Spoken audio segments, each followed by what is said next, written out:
guys, my name is Yuri and welcome to my channel. I wanted to talk about my January favorites for the month. And first off, we're gonna start with the camera that I'm filming on right now, which is my Osmo Pocket 3. I have been really loving learning how to use this camera and how to color grade and just learning the camera to its full potential. Now that I'm a little bit more comfortable with how this camera works, I wanted to film videos and post them, obviously, because that's the whole point of a camera. Moving on to another Digi product that I am also obsessed with is this DJI Mic Mini, and I actually have one right now and it's connected to you guys. And I've been loving this as well because I feel like, especially when I film in public, I am very soft-spoken, so sometimes I don't even like to talk, or if I do talk, you can't really hear me. But this little mic is not only discreet, but it also picks up my voice. Even when I'm in the house, like I don't like people listening to how I talk or what I say. Okay, moving away from electronics, we're gonna move on to skincare, and that is my Pond's face lotion. I have been obsessed with this all month, and I actually bought the small bottle and finished it. I have very sensitive skin, especially around my lips, so finding products in general is pretty hard for me that work well with my skin. One day it just hit me that my grandma and my mom have been using Pond's for the longest time and their skin looks amazing. So I was like, you know what, let's go back to the roots. Next up in the same kind of category is this claw clip from, I think it's pronounced Kitsch, but it's this very neutral tone claw clip, and it also has some like gold accents.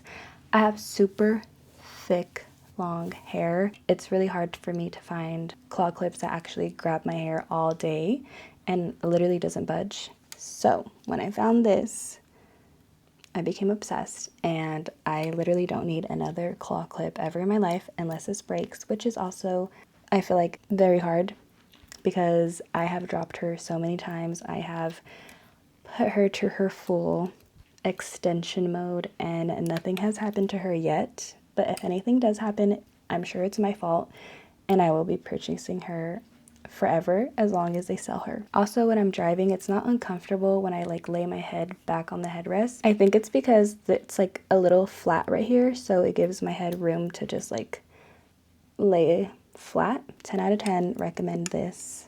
If you don't get anything else, get this. Next up is my Sooolla pouch that also holds a few of my Stationery January favorites, but all in all, this pouch is amazing. It's just everything I need whenever I'm filming or journaling or junk journaling or scrapbooking. The quality is amazing. It's like this very thick, soft canvas. And then the zipper is also very industrial. Like, it just feels really well made. They actually sent me this pouch, and I'm so happy they did. It reminds me of that SpongeBob episode when they're selling chocolates. It's giving that.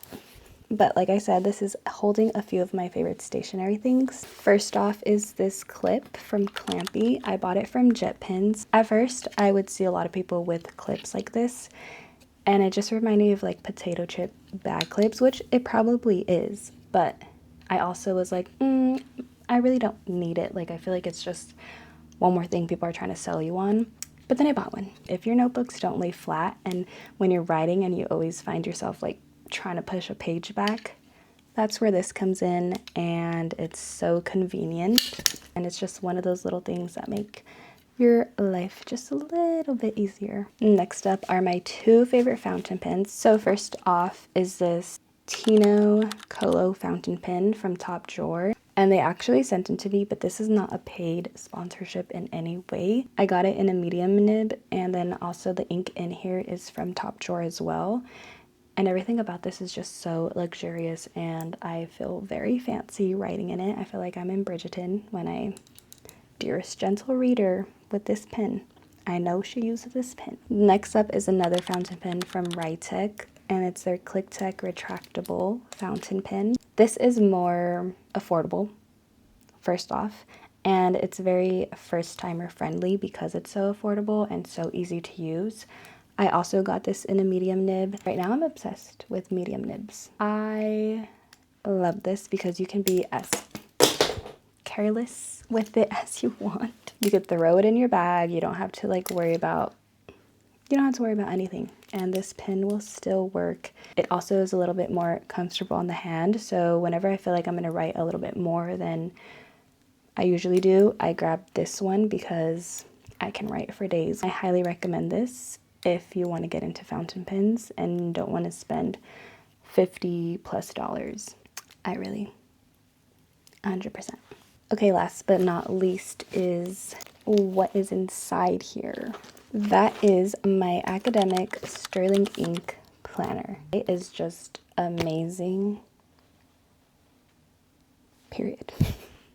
I actually bought 2 more notebooks from them that already came in, and I'm excited to use them. I'm going to be using one of them for my jewelry class, and then the other one I'm going to eventually get a Paper Republic passport notebook. So I will be inserting the sterling ink notebook in that one.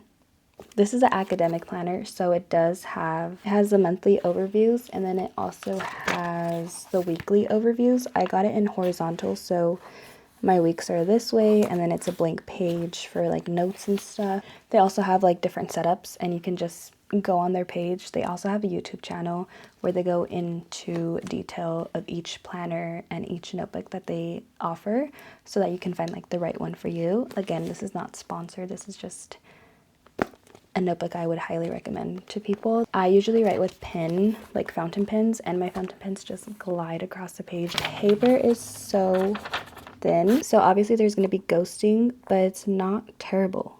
I'm hiding my secrets, okay? Don't read. I actually picked up, like I said, 2 notebooks, and it's actually with Koji paper, which is also very thin paper, but you're allowed to use watercolors, markers, acrylic, and like all different types of media. And I wanted that specifically for my jewelry class because I will be using a lot of watercolors for my jewelry designs.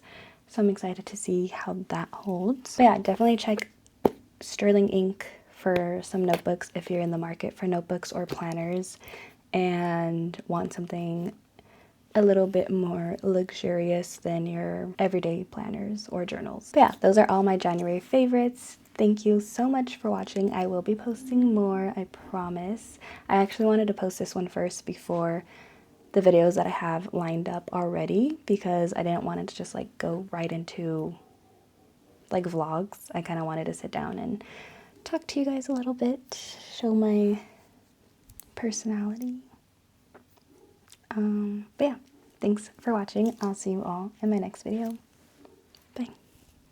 I kind of don't want to cover the camera, so we're just gonna end it here.